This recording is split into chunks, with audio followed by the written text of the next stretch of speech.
Right, so picture this.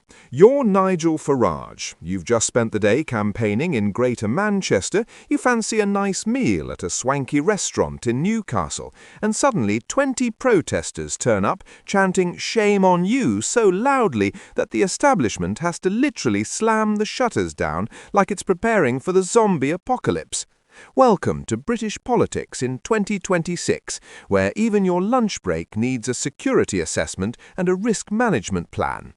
I'm your host at Brit Article, and today we're diving into the absolute chaos that unfolded at Hibou Blanc restaurant when Nigel Farage discovered that not everyone in Newcastle was rolling out the red carpet for him. Spoiler alert, things got awkward, shutters got closed, and British political theatre reached peak pantomime. But before we get into the juicy details, smash that subscribe button and hit the notifications bell, because British politics is currently more entertaining than anything Netflix could dream up, and you don't want to miss a single episode of this national soap opera. So let's set the scene properly, shall we? Yesterday afternoon, Nigel Farage rocks up to Hibou Blanc, which for those unfamiliar with Newcastle's culinary landscape is one of those classy establishments just off the big market. You know the type: chandeliers, artisanal breadsticks, wines with names you can't pronounce, the works. Farage has just wrapped up campaigning in Gorton and Denton, alongside none other than Matthew Goodwin, Reform UK's by-election candidate, and presumably thought, you know what, I've earned myself a proper sit-down meal.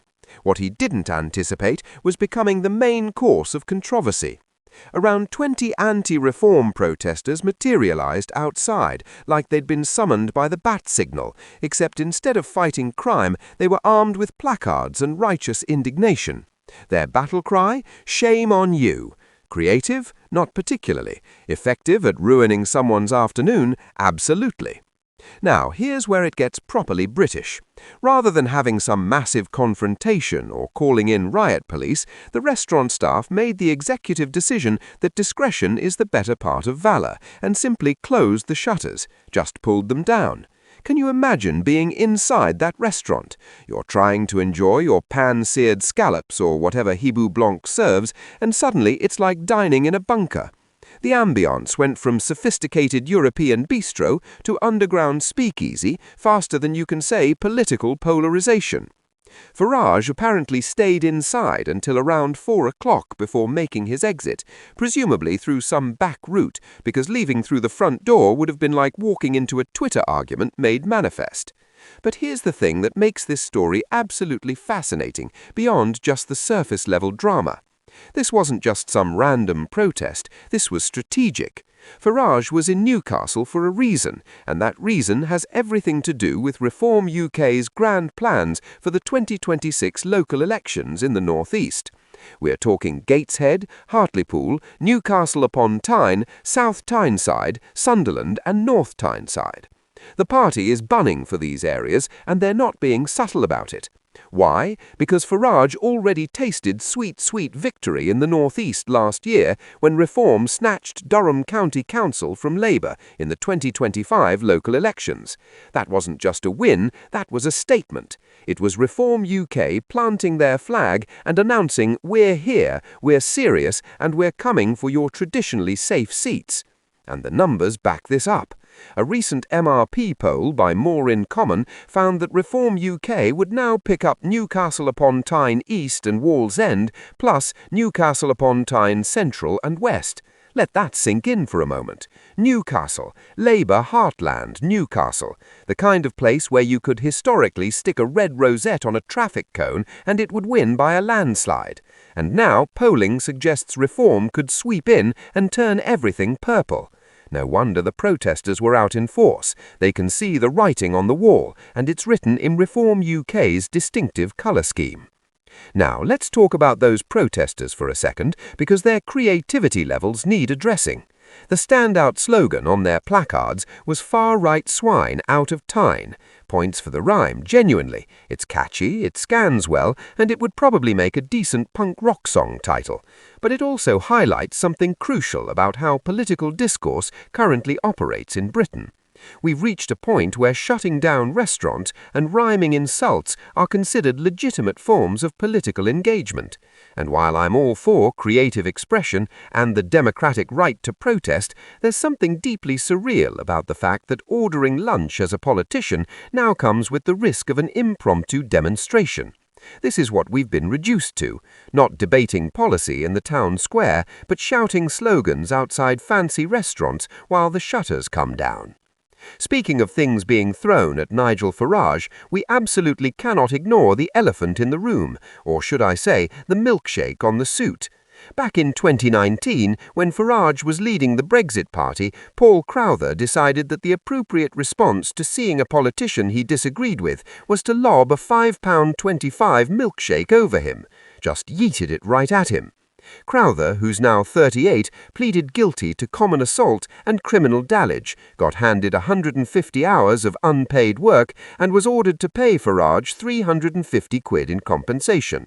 Now, I'm not here to condone throwing beverages at politicians. Obviously, that's assault and it's wrong, but the sheer Britishness of weaponizing a milkshake is almost poetic. In America, they throw shoes at presidents. In France, they throw eggs. In Britain, we throw dessert beverages. It's like our political violence comes with a loyalty card from McDonald's. But here's where this story takes a darker and more serious turn, because while we can chuckle about shuttered restaurants and flying milkshakes, there's genuine concern about safety and intimidation in British politics right now. And it's not just affecting Farage. GB News recently revealed that reform-supporting students have been targeted on university campuses. Dylan Caddick from the University of Sussex went public about his experiences, describing Marxist lecturers and students and calling his university a left-wing echo chamber. According to Caddick, he set up a society specifically because he felt people couldn't express conservative or reform-aligned opinions without facing backlash. He told the People's Channel universities should encourage people to speak up regardless of which side of the political spectrum they fall on.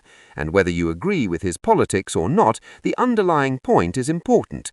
Universities should be places of debate, not ideological fortresses where only one viewpoint is acceptable. This connects directly back to what happened in Newcastle, because what we're witnessing is the normalization of intimidation tactics across the political spectrum.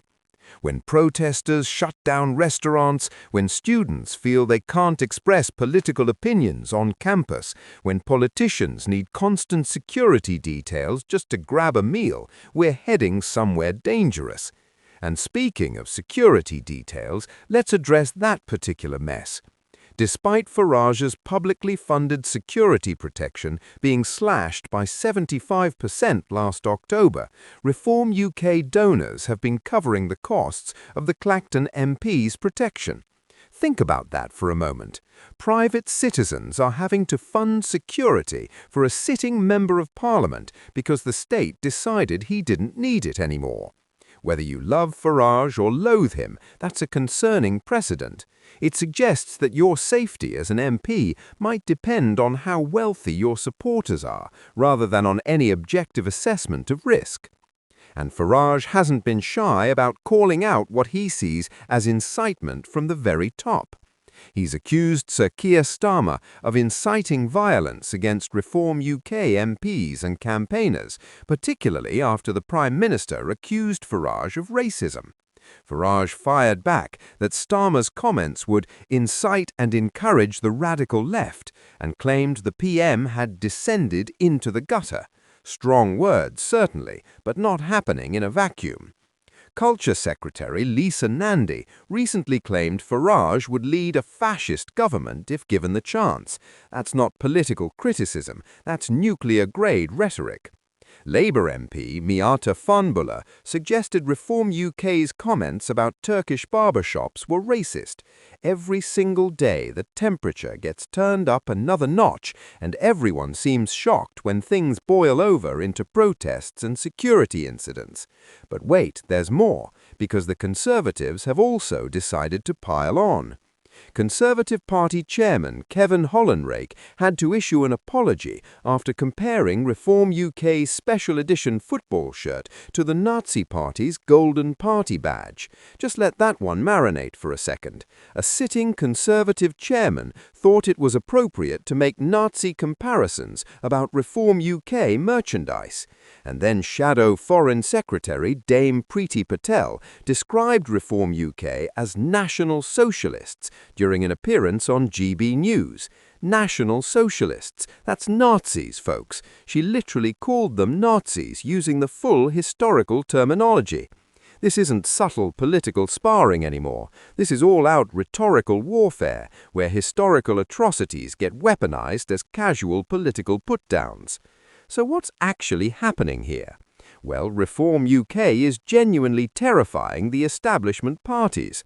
Those polls showing they could win in Newcastle, that's not a fluke, that's a trend. Reform is systematically targeting areas that Labour and the Conservatives thought were locked down forever, and they're making serious inroads. The Durham County Council victory wasn't a one-off, it was a blueprint, and both Labour and the Tories can see exactly where this is heading.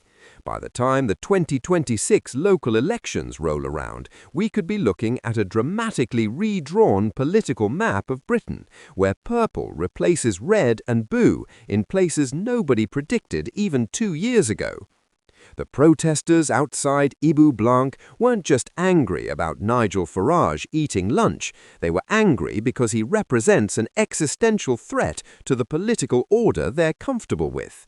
The students at universities creating reform societies aren't just expressing youthful rebellion, they're part of a genuine ideological shift happening among younger voters who feel completely disconnected from Labour and Conservative orthodoxy. The security concerns, the inflammatory rhetoric from all sides, the restaurant shutters coming down, it's all part of the same phenomenon. British politics is being fundamentally restructured, and nobody's quite sure what it's going to look like when the dust settles.